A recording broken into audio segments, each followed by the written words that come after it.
Dear students, our next 3-mark question is power in an AC circuit. Now, power is already we studied in 11th standard as well as in our 12th second unit. Power angiradhu enadhu rate of consumption of electric energy in that circuit.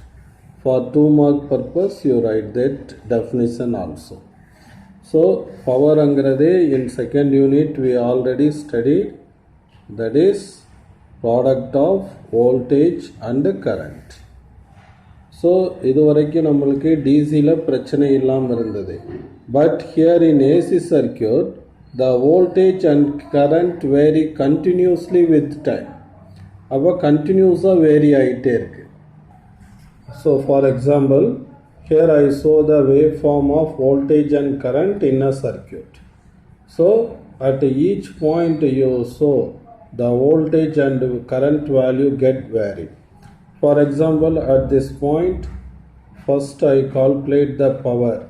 இந்த இடத்துல கரண்ட்டோட value என்ன, வோல்டேஜோட value என்னங்கிறத பார்த்துட்டு I calculate the power at this instant. இந்த இன்ஸ்டன்ட்டில் power என்னன்னு calculate பண்ணிவிட்டு and it is averaged over a complete cycle. ஒரு complete cycleக்கு அதை என்ன பண்ணலாம் அப்படின்னா average பண்ணிக்கலாம்.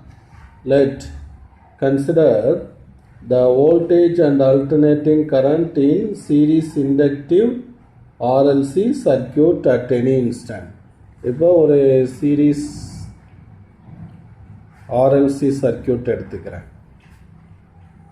அதில் என்ன நேச்சர் இருக்குது, இண்டக்டிவ் நேச்சர் இருக்குது.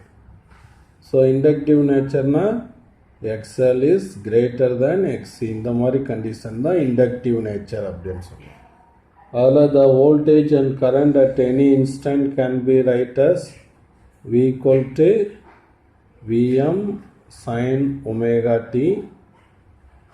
அண்ட் கரண்ட் வேல்யூவை ரெண்டுக்கு இடையில் சம் ஃபேஸ் ரிலேஷன்ஷிப் இருக்கும். அதனால் Im sin omega t plus pi அப்படின்னு எடுத்துக்கலாம். ஓகேவா?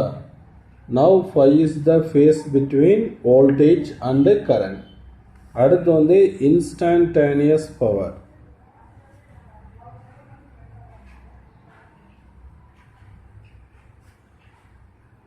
இப்போ நம்ம டயக்ராமை பாருங்கள்.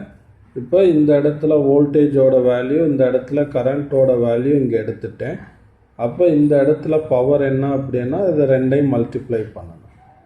அப்போ அது நம்மளுக்கு இன்ஸ்டன்டேனியஸ் வேல்யூ ஆஃப் பவர் அப்படிங்கிறத கொடுத்துறோம். அப்போ விக்கு பதிலாக Vm sin ஒமேகா டி, ஐக்கு பதிலாக Im sin omega t plus pi அப்படின்னு வந்துடும். ஸோ இதை எப்படி எழுதுகிறான், Vm Im இங்கே sin ஒமேகா டி.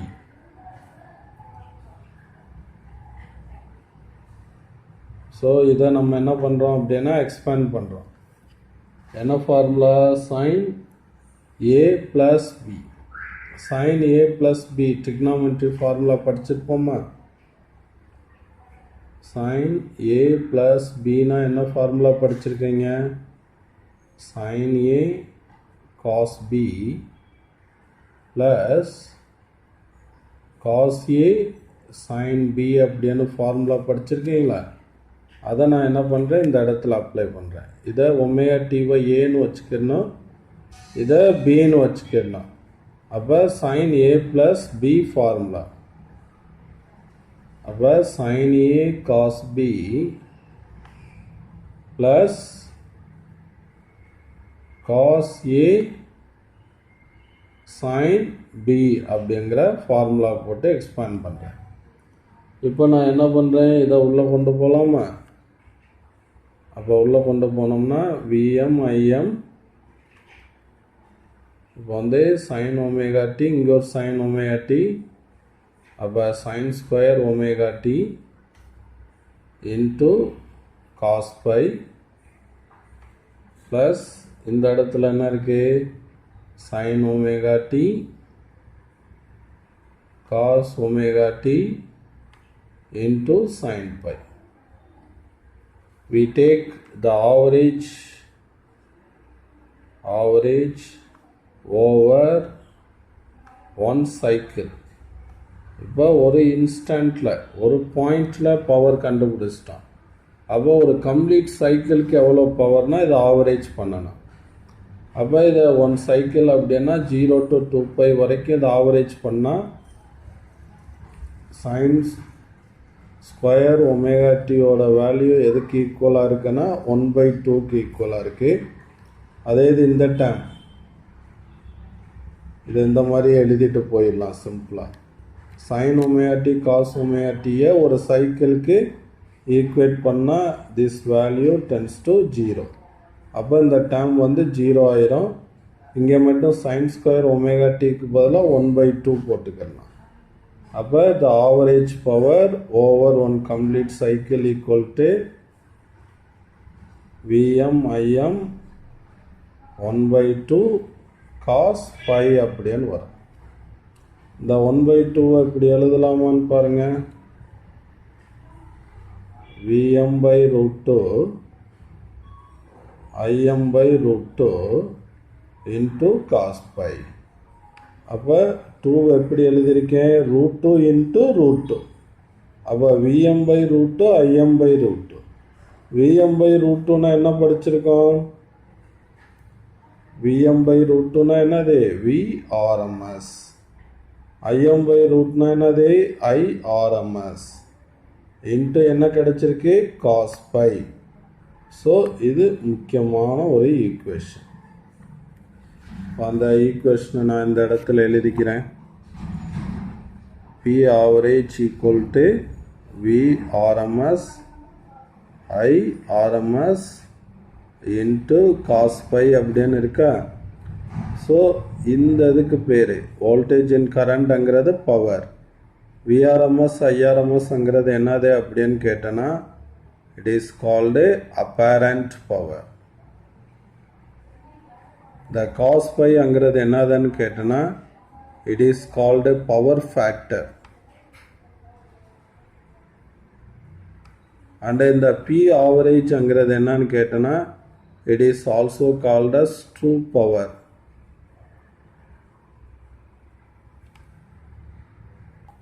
ஸோ அதை தான் இங்கே அவங்க மென்ஷன் பண்ணி காட்டியிருக்காங்க. VRMS IRMS is called apparent power, cos pi is power factor, and the average power of AC circuit is also known as true power. இந்த மூணுமே நம்மளுக்கு இம்பார்ட்டன்ட். இப்போ இதில் ஸ்பெஷல் கேஸ் பார்த்துருவோம். அப்போ இந்த ஸ்பெஷல் கேஸ் பார்க்குறது முன்னாடி இந்த இடத்துல அந்த ஃபார்முலா எழுதிடுறேன்.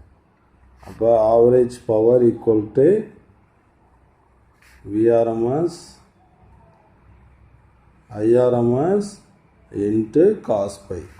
இப்போ for purely resistive circuit R மட்டும் இருந்தால் the voltage and current are in phase அப்படின்னு சொல்லுவோம். அப்போ phase angle, so in phase அப்படிங்கும்போது voltage and current is in phase. அப்போ angle between voltage and current வந்து 0. அப்போ phi 0னா cos 0 என்னது 1. அப்போ average power VRMS into IRMS இருக்கும்.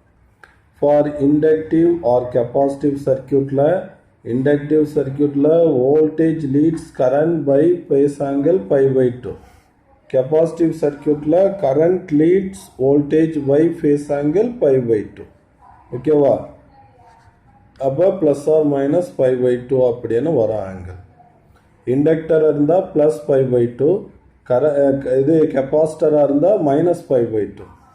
அப்போ ப்ளஸ் 90நாலும் சரி மைனஸ் 90நாலும் சரி காஸ் 90 வேல்யூ என்னது 0. அப்போ ஆவரேஜ் பவர் என்ன ஆயிடுது 0 ஆயிடுது. இதே இது ஆர்எல்சி சர்க்கியூட்டில் ஃபேஸ் ஆங்கிள் இந்த மாதிரி வருது. அதே நேரத்தில் இங்கே வந்து ஆவரேஜ் பவர் வந்து VRMS IRMS cos by.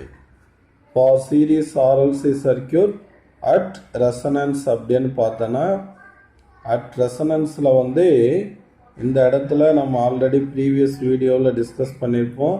At ரெசனன்ஸில் RLC circuit act as a pure resistive circuit. Pure resistive circuit அப்படின்னு சொல்லியிருக்கோம்.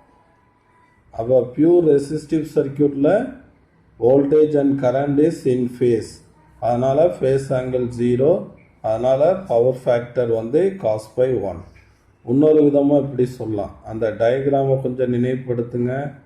இது விஆர்னு போட்டிருப்போம். இது வந்து விஎல் மைனஸ் விசின்னு போட்டிருப்போம். அடுத்து இது வந்து வி, இங்கே ஃபேஸ் ஆங்கிள் பை அப்படின்னு சொல்லியிருப்போம். இன்னொரு டயக்ராம் போட்டிருப்போம். அதை எடுத்தால் கொஞ்சம் ஈஸியாக முடிச்சிடலாம். இம்பீடன்ஸ் டயக்ராம் ஒன்று போட்டோமா, இது ஆர், இது வந்து என்னது எக்ஸ்எல் மைனஸ் எக்ஸி, அடுத்து இது வந்து என்னது இசட் இம்பீடன்ஸ், இது 5 ஆர்எல்சி சர்க்கியூட்டில். அப்போ இதில் காஸ் பை சொல்லுங்க பார்ப்போம். அப்போ cos phi equal to adjacent by hypotenuse. adjacent என்னது ஆர் பை இசட். ஓகேவா? ஸோ அட் ரெசனன்ஸில் இஜெட் ஈக்குவல் டு என்னன்னு பார்த்தோம், ஆர்னு பார்த்தோமா. அப்போ இங்கே ஜெட்டுக்கு பதிலாக ஆர்னு போட்டிங்கன்னா ஆர் என்னது கேன்சல் ஆயிரும்.